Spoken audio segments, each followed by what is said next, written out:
That's right, anime fans, it is time for SuperKamiGuru9000's versus battles to continue, another East versus West battle.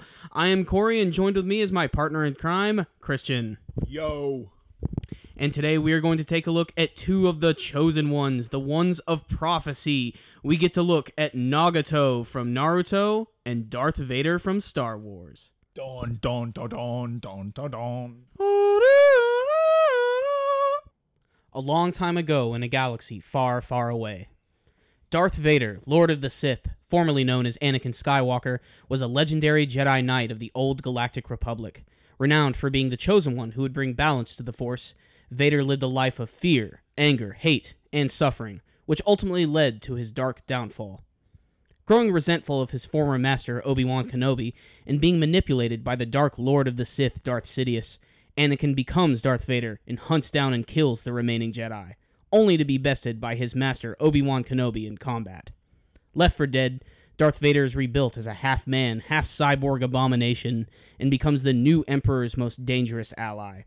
His mind twisted by the death of his wife Padme and the realization of the monster he has become, Vader is the face of fear in the Galactic Empire.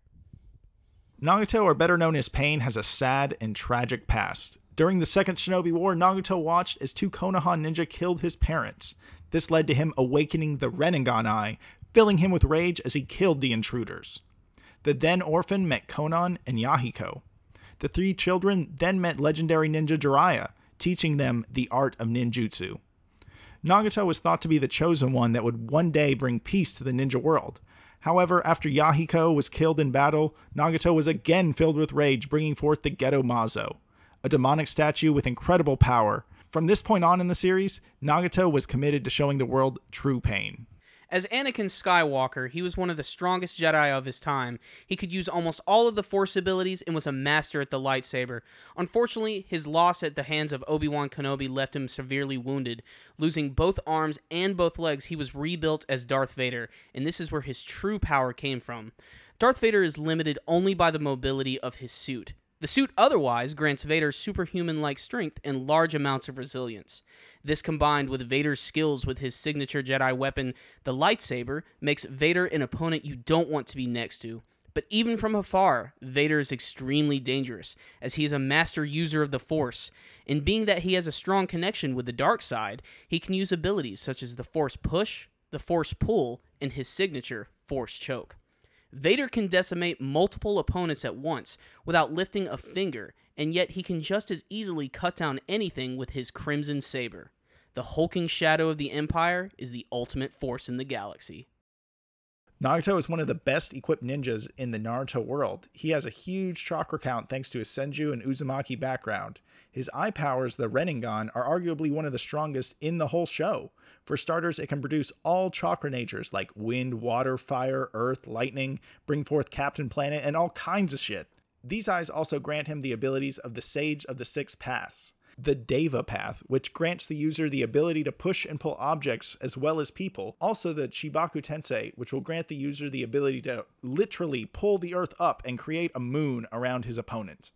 Next is the Ashura Path, which gives the user the ability to have robotic limbs with powerful abilities like missiles and blades. And then we have the Human Path, which grants the user the ability to pull out a person's soul or read their minds. Next is the Animal Path, which makes it possible to summon all sorts of various creatures. Next we have the Preta Path, which grants the user the ability to absorb an infinite amount of chakra in any form. The Naraka Path grants the user two main abilities, Interrogation and Restoration, and this is the one Pain would always use to heal up his 6 paths of pain if they ever got damaged or immobilized.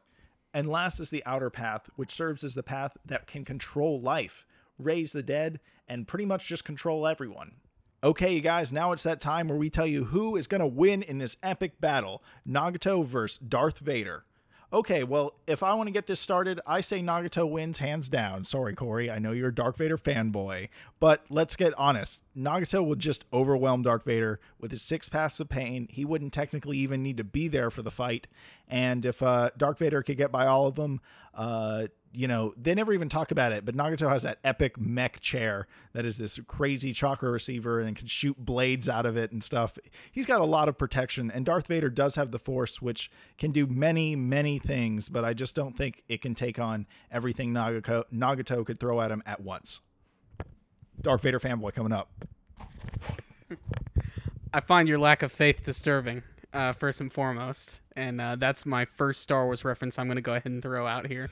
But first and foremost, this is a really hard battle for me because I agree with you. Nagato is an extremely overwhelmingly powerful character. He has the Rinnegan eyes, which allow him to use just about any chakra element, which means he can just constantly throw fireballs and tornadoes and fucking tsunamis right at Vader. And, he's got the 6 paths of pain, which all have their own abilities as well. And frankly, he's just a super mega overpowered character. And to make matters worse, he doesn't even need to be in the vicinity either, which makes it almost seem like it's a clear-cut victory here.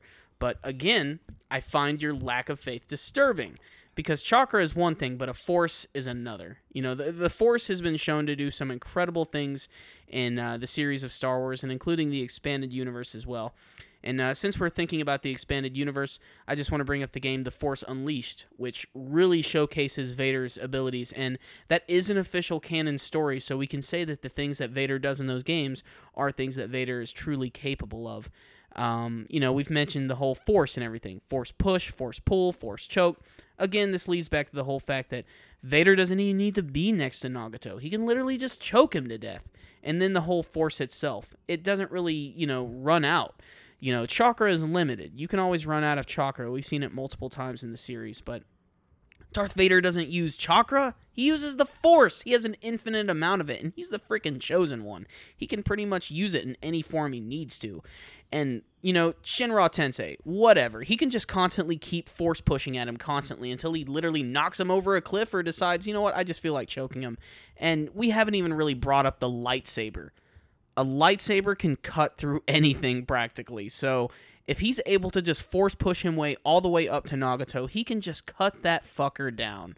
But then again, I am a little bit of a fanboy, but the Force is a powerful thing. It can do just about anything, and that's why I just got to give it to Darth Vader on this one. There's really no limit to what he can do with the Force, and that's what gives him the ability to just do anything in this battle. Nagato's a rough opponent, and these are 2 Chosen One characters that I would love to see throw down. But really, the Force is not strong with Nagato. Okay, you guys have heard our opinions, and now we want to hear yours in the comments below. And also, if you enjoy this video, make sure to give us a big thumbs up. So until next time, guys, SuperKamiGuru9000 out.